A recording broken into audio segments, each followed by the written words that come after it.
Habari ya leo? Salama wote. Salama tu. Habari ya uzima baba? Salama za kazi. Salama tu. Habari ya majukumu? Salama pia. Naam, karibu. Nazungumza na nani kutoka wapi baba? Nazungumza na Jelson kutoka Iringa. Kutoka wapi? Iringa. Iringa. Ndio, karibu ndugu. Mimi nilikuwa na shida ya kusafisha nyota hapo. Una shida ya kusafisha nyota? Na huko Iringa unajishughulisha na nini? Na muziki.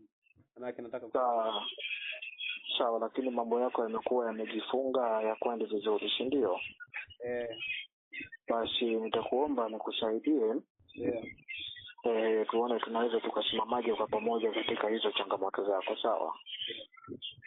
Hebu nitumie hapa sasa hivi majina yako matatu. Nitumie mwaka wako wa kuzaliwa na jina la mahali unakoishi hapo Iringa.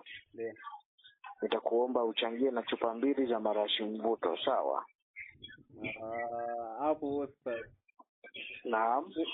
Huko nilipo hivyo vitu havipatikani, kwa hiyo mimi tunakuja. Vitu gani havipatikani? Ile maji ya marashi mvuto sio hivyo.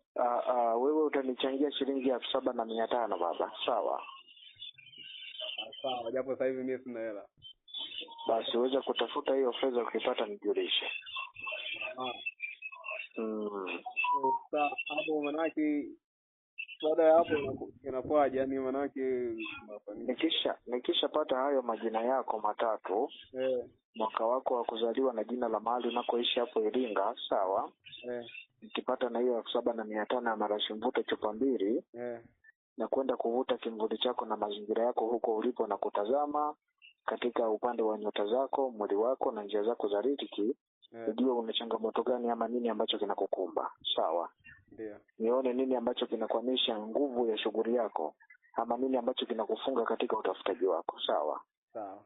Na hapo itakuwa ni vyepesi sana kukusaidia, kwa sababu tutakuwa tumetambua changamoto ni nini ama tatizo ni nini, na tukaweza kutibu hilo tatizo ama kuweza kulitatua. Sawa. Umenielewa ndugu? Nimekuelewa. Sasa sijajua wewe umejipangaje katika hili.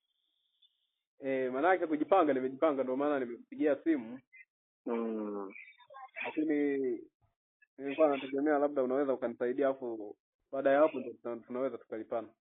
Yaani kitu cha msingi ni marashi baba, yaani kila kitu marashi ndio kila kitu.